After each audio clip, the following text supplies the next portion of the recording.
Olá pessoal, eu sou o professor Carlos e nesta aula vamos estudar circuitos realimentados com amostragem por nó e comparação por nó. Bem, este aqui é o esquema de quadripolos desse sistema de realimentação, onde basicamente a malha de realimentação ela é conectada em paralelo com a saída e em paralelo com o nó de comparação do circuito. Aqui nós temos o exemplo de um circuito amplificador com esta topologia de realimentação paralelo, aonde nós temos a malha de realimentação conectada ao nó de saída do circuito, aqui pegando uma amostra do sinal de tensão, transformando em sinal de corrente e trazendo para a entrada como um sinal de corrente também. Então, este amplificador é um amplificador inversor, tem 3 estágios, um número ímpar de estágios de amplificação, como nós já havíamos comentado em aulas anteriores, e a referência de onde eu tirei esses circuitos exemplos e as topologias foi do livro Paul Edward Gray, Princípios de Eletrônica, volume 2 e 3, 1976. O circuito, que aqui nós estamos com a topologia simplificada, ele basicamente ele é construído a partir desse circuito, onde nós temos a entrada, com a entrada utilizando aqui o que seria a nossa malha de polarização, mas aqui esta malha de polarização não aparece. Eventualmente, se nós conseguíssemos polarizar o circuito de forma adequada, utilizando o sistema de realimentação, seria até interessante, mas geralmente nós temos que fazer a polarização aqui da entrada, porque o nível de tensão na entrada ele não é casado com o nível de polarização da base que o transistor precisa para poder iniciar a operação. E nem tampouco os estágios subsequentes de polarização, porque esse tipo de conexão, a menos que essa polarização feita através de uma fonte independente, ela consiga suprir o nível de tensão que esse transistor precisa para funcionar, nós vamos ter aqui um circuito que não vai ser funcional. Então, é mais adequado colocarmos a malha de polarização em cada um dos estágios e acoplarmos um estágio ao outro através desta malha de polarização, através de um capacitor de acoplamento, como é feito aqui. Nós vamos já ver isso. Uma análise inicial deste circuito, depois de termos o modelo de análise diferencial, tendo aqui o sinal de entrada é transformado de modo tensão para modo corrente através do equivalente de Norton. Então nós vamos ter uma corrente de fonte de entrada, uma parte pequena da corrente flui pela resistência de Norton, ou aqui é o inverso da resistência de Norton.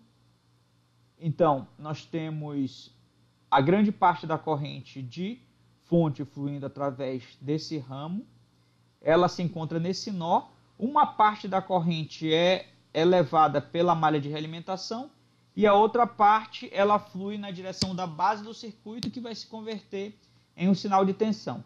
Esse sinal de tensão positivo vai fazer com que a corrente desse transistor aumente, aumentando a corrente de coletor deste transistor.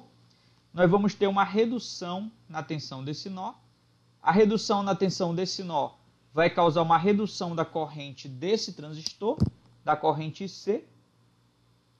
Essa redução de corrente vai causar um aumento da tensão aqui nesse nó e vai ser colocado no terceiro estágio de realimentação, que o aumento da tensão vai provocar um aumento da corrente e, consequentemente, uma redução na tensão desse terceiro nó.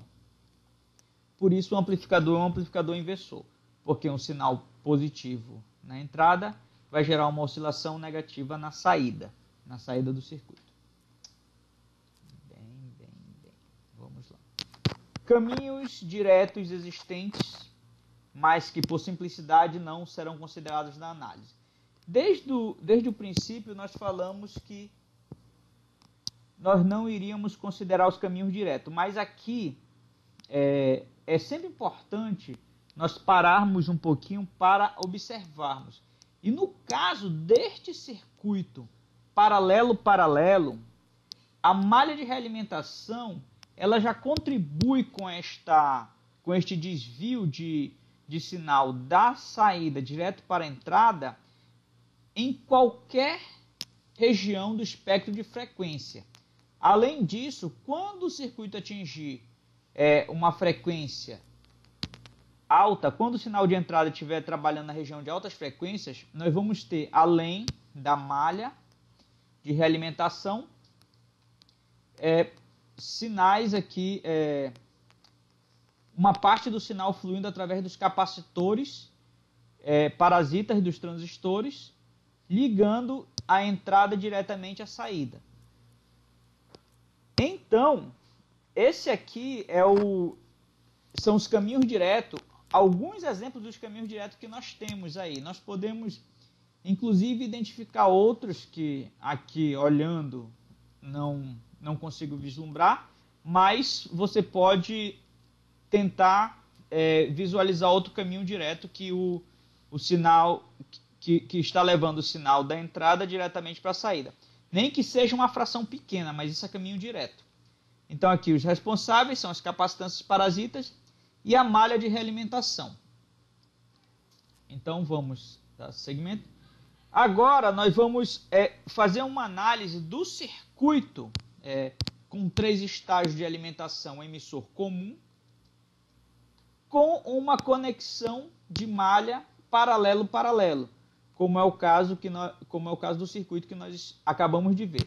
Aqui, o primeiro passo antes de começar a análise é saber que o circuito possui malhas de polarização para cada estágio de amplificação e que a saída de um estágio é ligada à entrada do outro estágio a partir de uma capacitância de acoplamento. Então, essa é a grande diferença. Se vocês olharem aqui, o circuito, já considerando a operação em pequenos sinais, onde o capacitor de acoplamento se torna um curto-circuito, então, se nós estivermos considerando frequências médias e altas, os capacitores de acoplamento são curtos-circuitos. Então, esse circuito vai fazer exatamente o trabalho do circuito que estávamos analisando. Então, temos aqui o circuito apresentando uma simulação de transiente, onde nós verificamos a resposta do circuito no tempo. Então, colocamos um sinal aqui de 0,1 milivolts. Então, nós fazemos a malha de realimentação, que é basicamente esse resistor RF, através da resistência RX, variando de 1 giga-ohms até 10 kΩ. Por que isso? Porque quando esse circuito está em malha aberta, esse resistor aqui ele é um resistor aberto, ele é um resistor infinito. Então, estamos trabalhando aqui com uma resistência que é muito alta para a gente. Então, essa excursão mais ampla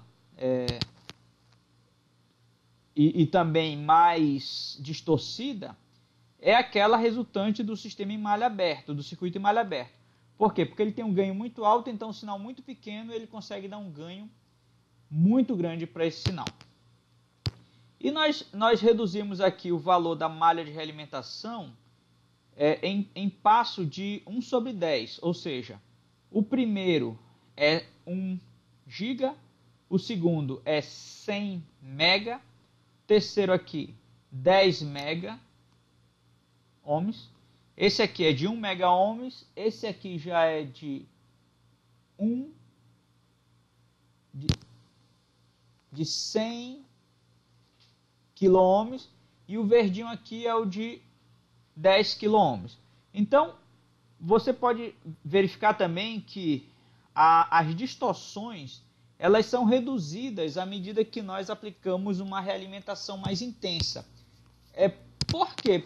Porque nós conseguimos reduzir o ganho do circuito e como o ganho do circuito ele não é necessariamente linear em toda a região de operação do circuito, quanto maior o ganho, mais distorção nós vamos verificar aqui no sinal. Mas à medida que nós aumentamos o fator de realimentação, essa distorção reduz, entretanto, o ganho do circuito também reduz nesta situação. Fazendo uma análise do que acontece com o circuito em frequência. Vamos lá.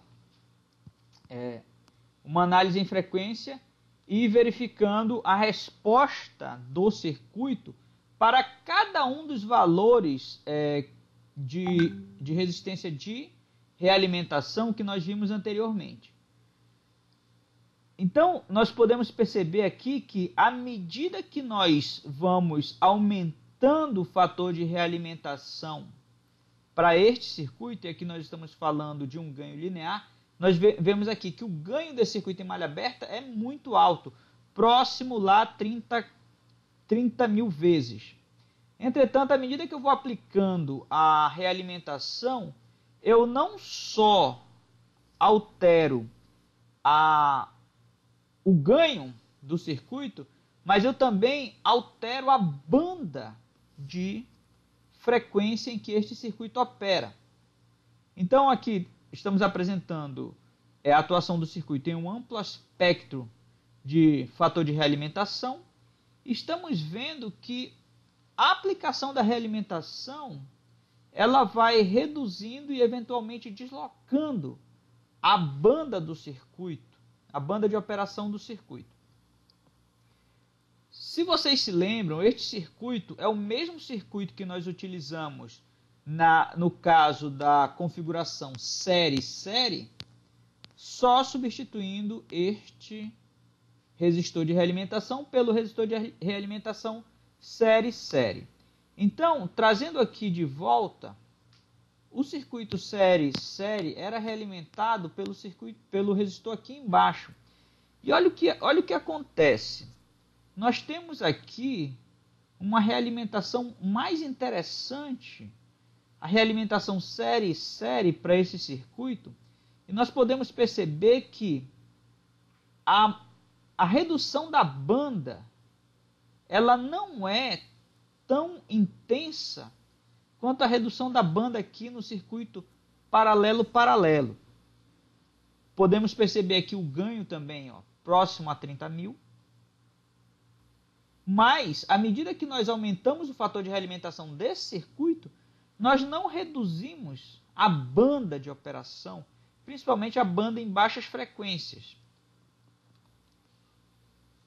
Então, é interessante fazer essa comparação, porque, como falamos no início, nós temos um caminho de malha direta aqui nesse circuito, de caminho direto da entrada para a saída, que flui direto pela malha de realimentação e ele já começa a interagir com a saída desde as regiões de baixas frequências do circuito. Enquanto que neste circuito, onde nós temos o circuito série, a realimentação série-série, nós temos um caminho direto também que vai acontecer da entrada para a saída e que vai interagir aqui com a malha de saída do circuito, mas isso vai acontecer através desta capacitância parasita, que ela só vai ter um valor significativo quando o circuito estiver operando em altas frequências. Então, em baixas frequências, esse caminho direto através da malha de realimentação, ele não é significativo. Então, nós podemos dizer que no caso deste circuito, a malha de realimentação série-série, ela aparentemente é mais adequada do que a malha de realimentação paralelo e paralelo. Essa malha de realimentação, entretanto, é a mais comum. Esta é a configuração de realimentação mais comum que nós encontramos na literatura. Paralelo-paralelo. Então, é muito importante nós analisarmos várias topologias, porque, eventualmente, uma topologia que raramente nós encontramos na literatura ou não costumamos utilizar, ela vem a ser mais adequada do que aquelas que são padrão, da literatura. Então, nós podemos... Então, é sempre bom conhecermos essas topologias alternativas, porque uma delas pode ser muito mais eficiente do que aquelas que nós conhecemos. Então, esse aqui é um conselho bem interessante. Na verdade, até para mim foi uma surpresa, porque eu não tinha feito essa comparação anteriormente, e agora eu tenho a possibilidade de enxergar essas distorções e a eficiência de uma topologia em relação à outra. Fazendo a análise do circuito aqui em dB, em escala logarítmica, ainda no amplo espectro de atuação do sistema de realimentação, nós temos aqui, olha só, as distorções mais pronunciadas ainda do sistema de realimentação paralelo para este circuito, à medida que o fator de realimentação aumenta, as distorções aqui, principalmente na região de baixa frequência, aumenta. Então, nós temos polos. Um polo invertido, dois polos invertidos. Então, isso aqui é um dos efeitos do caminho de alimentação direta da entrada para a saída do circuito. E, como nós falamos anteriormente, os caminhos de alimentação direta, eles causam as distorções no sistema de realimentação, voltando aqui em cima, que não são representados aqui no quadripolo, no esquema de quadripolos ideais. Então, esse caminho de realimentação, de alimentação direta da entrada para a saída, ele seria melhor representado pelo bloco extra proposto lá pelo Dr. Middlebrook, que nós falamos algumas aulas anteriores. Então, é sempre bom fazer esta análise e comparar a resposta de um circuito em uma configuração ou outra de realimentação à luz também dos caminhos diretos de entrada para a saída do circuito. Nós temos que determinar também a frequência de ganho unitário, tanto na região de baixas frequências, quanto na região de altas frequências. Então, aqui neste circuito, o que nós vemos é um espalhamento aqui da frequência de ganho unitário para quando o circuito está funcionando na região de baixas frequências, e à medida que o fator de realimentação aumenta, nós temos uma redução, seria uma redução de banda, ou um aumento na frequência de ganho unitário do circuito, que isso é uma coisa ruim. Então, o que nós queremos é que a frequência de ganho unitário, na região de baixa frequência, ela seja a menor possível. Então, nós verificamos aqui todas as distorções que acontecem, nesse caso, atribuindo essa distorção ao caminho direto da entrada para a saída provocado pela malha de realimentação. E chegamos aqui aos exercícios. O primeiro exercício, no circuito abaixo, considerando o esquema de quadripolos para realimentação com comparação, aqui é comparação por nó, e amostragem por nó, apresente no circuito abaixo os elementos de circuito responsáveis pela comparação. Então, você vai tentar identificar aqui no circuito quem é o elemento comparador, o amplificador básico, quem seria o elemento amplificador aqui do sistema de quadripolos, e o circuito de realimentação. Seria interessante também você tentar identificar o fator de caminho direto da entrada para a saída do circuito, mas ele não está sendo pedido aqui no exercício. Mas é sempre bom ter em mente também os caminhos diretos. 2. Determine o valor de RF para que o circuito abaixo esteja em malha aberta. Já comentamos sobre isso. Quando o ganho de malha, ARF0 vezes B, que é o fator de realimentação, tende a zero. Nesta condição, determine o ganho em malha aberta do circuito, ARF igual a ARF0, que vai ser quando esse fator aqui for zero, e a largura de banda do circuito. Largura de banda já comentamos, que seria a diferença entre a frequência F1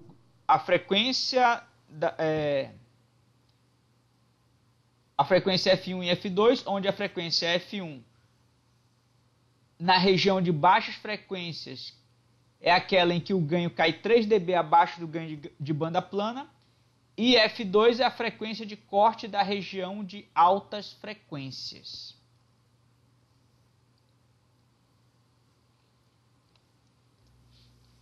Exercício 3. Determine o valor de RF para que o ganho em banda plana do circuito seja a metade do ganho em malha aberta, ARF igual a RF0 sobre 2. Nesta condição, determine graficamente o ganho de malha, que é esse fator, e a largura de banda do circuito, bandwidth. Determine o produto ganho-banda do circuito, onde o produto ganho-banda é dado pela diferença entre a frequência de ganho unitário na região de altas frequências e na região de baixa frequência. Teoricamente, esses valores teriam que ser iguais. Idealmente, na prática, você vai ver que eles não são iguais e os valores destoam um pouco do que a teoria fala. Isso por conta das não idealidades. Exercício 4. Para o valor de RF que produz este ganho, determine graficamente a fase da função de transferência do circuito quando o ganho de malha, quando esse fator for igual a 1. O circuito é estável nesta condição, então você vai ter que julgar e verificar se nesta condição, quando este fator for igual a 1 para esta condição, se o circuito é estável. Então você vai verificar a função de transferência deste elemento aqui.